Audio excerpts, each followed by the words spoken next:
Okay guys, nandito kami ngayon sa Loyola and dinaraw namin si Nanay Irene Rice Prago Sigismundo and Miguel B. Sigismundo and Tita Caroline F. Sigismundo, Catherine F. Sigismundo. Siya.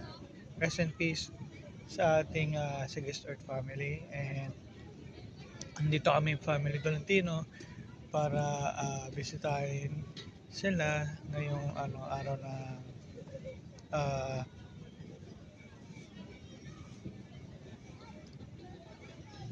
kanilang end of story dito sa Loyola, no guys.